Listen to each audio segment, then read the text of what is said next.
पिछली क्लास में हम लोगों ने एक ऐसे कोडलेस प्रोडक्शन फंक्शन को डिस्कस करा था जो लीनियर होमोजीनियस था और जिसकी डिग्री 1 थी। पिछली क्लास में हम लोगों ने इस कोडलेस प्रोडक्शन फंक्शन की किस प्रॉपर्टीज पढ़ी थी। आज की क्लास में हम लोग इस क्लास को कंटिन्यू कर रहे हैं और उसकी दो प्रॉपर्टीज और पढ़ेंगे। पहली प्रॉपर्टी यह है कि अगर एक cordless production function linear homogeneous है तो इसकी इलास्टिसिटी ऑफ सब्स्टिट्यूशन यूनिटी होती है। यूनिटी का मतलब होता है 1। तो elasticity of substitution linear homogeneous cordless production function के केस में उसका फॉर्मूला होता है क्यू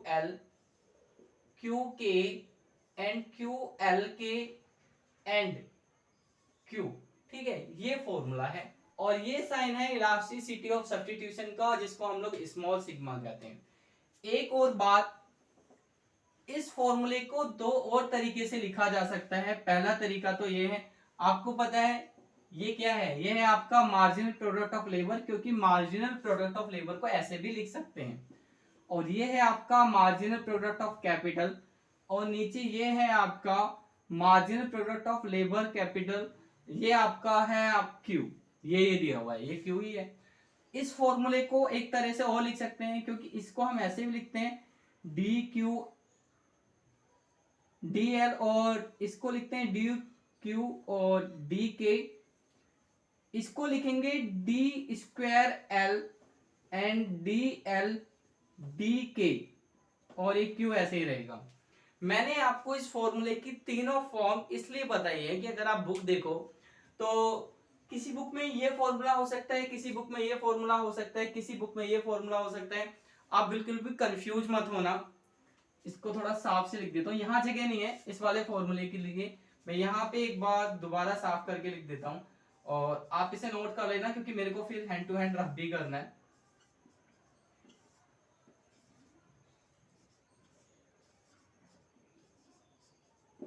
ये तो तीन तरह से फॉर्मूले को रिप्रेजेंट कर सकते हैं। ठीक है, इसको मैं रफ कर देता हूं, आप नोट कर लीजिए।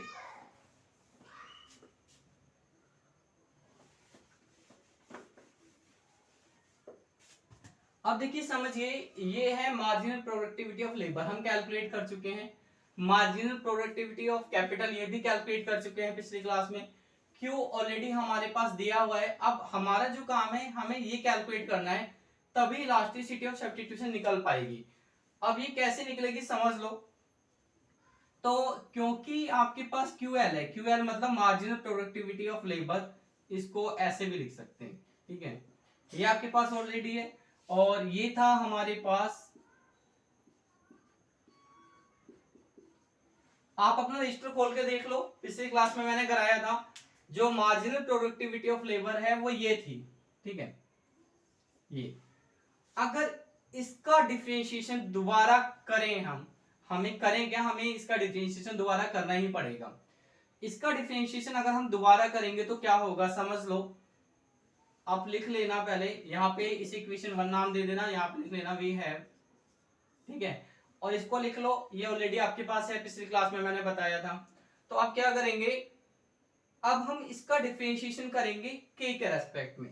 तो जब इसका डिफरेंशिएशन के रेस्पेक्ट में करेंगे, ये तीनों चीजें तो एक जैसी हैं। पहले तो आप ये समझ दो, जब डिफरेंशिएशन करोगे तो इनको कैसे लिखोगे। पहले यहाँ पे लिखना डिफरेंशिएशन विद रेस्पेक्ट टू के। अब एक बात तो ध्यान रखना, मार्जिनल प्रोडक्टिविटी ऑफ लेबर का डिफरेंशिएशन हम के रेस्पेक्ट में करेंगे। किसके रेस्पेक्ट में करेंगे, के रेस्पेक्ट में। तो जब के रेस्पेक्ट में करोगे तो इसका मतलब क्या है कि जो डिफरेंशिएशन आप कर चुके हो, आप एक बार डिफरेंशिएशन और हो रहा है, इसको बोलते हैं डबल डिफरेंशिएशन, या इसको बोलते हैं सेकंड ऑर्डर का डिफरेंशिएशन। सेकंड ऑर्डर के डिफरेंशिएशन को लिखने का जो तरीका होता है वो ये होता है, यहाँ पे डी के ऊपर स्क्वायर आएगा, क्यू ऐसे ही रहेगा, ये डी एल ऐसे रहेगा। आप किसके रेस्पेक्ट में कर रहे हैं, के। तो यहाँ पे डी के और लिख लेना। ठीक है भाई, ये फर्स्ट डेरिवेटिव है, सेकंड डेरिवेटिव करोगे तो क्यू एल है, के रेस्पेक्ट में कर रहे हो, के और लग जाएगा। ऐसे यहाँ पर ये मार्जिनल प्रोडक्ट ऑफ लेबर है, के रेस्पेक्ट में कर रहे हो, के और लग जाएगा। अब इधर आ जाते हैं, यहां पर हमें इसका डिफरेंशिएशन करना है के रेस्पेक्ट में। तो जब के रेस्पेक्ट में करोगे, ए को मत छेड़ना, अल्फा को मत छेड़ना, और लेबर को मत छेड़ना, इनको मत छेड़ो, उनको ऐसे ही लिखा रहने दो, ठीक है। के रेस्पेक्ट में जब हम डिफरेंशिएशन करेंगे तो छेड़ेंगे किसको, सिर्फ के को छेड़ेंगे। के को कैसे छेड़ना, इसकी पावर आगे आ जाएगी, ये इसकी पावर आगे आ गई, और इसको ऐसा ही आप लिखा रहने दोगे, इसमें से एक पावर माइनस हो जाएगी, ये तो आपको पता है, ये रूल होता है डिफरेंशिएशन का, पावर आगे आ जाती है, एक पावर हो जाती है माइनस। तो इस तरह से हमारे पास ये वैल्यू आ चुकी है। अब इसे नोट कर लो आप।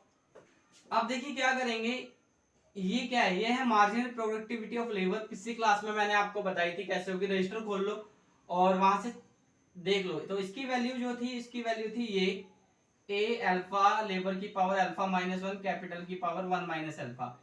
ये है मार्जिनल प्रोडक्टिविटी ऑफ कैपिटल। इसकी वैल्यू भी पिछली क्लास में कराई थी, रजिस्टर खोल के देख लो। इसकी वैल्यू आएगी आपकी ए एल की पावर अल्फा और 1 माइनस अल्फा के 1 माइनस अल्फा माइनस 1, ठीक है। ये जो इसकी वैल्यू अभी अभी मैंने आपको निकाल के बताई है, वो वैल्यू भी आप लोग लिख लीजिएगा। वो वैल्यू है ये, ठीक है। और अब बचा ये क्यू। क्यू तो आपको दिया ही हुआ है क्वेश्चन में, इसकी वैल्यू भी लिख लीजिएगा। इसकी वैल्यू है ये। तो बस अब इस क्वेश्चन में क्या बचा, कुछ नहीं बचा। देखो ए से कैंसिल, इससे ये कैंसिल, इससे ये कैंसिल, 1 माइनस अल्फा से 1 माइनस कैंसिल, और इस वाली वैल्यू से ये वाली वैल्यू बिल्कुल एक जैसी है। इस ए से ये एल कैंसिल, इस एल से ये एल कैंसिल, इससे ये कैंसिल, सब कुछ हो गया कैंसिल और बचा 1।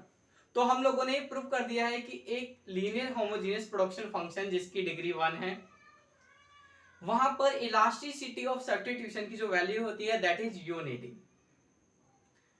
अब एक प्रॉपर्टी और है linear homogeneous coordinate production function की, उसको आज हम और क्लास, आज की क्लास में और डिस्कस करेंगे। वो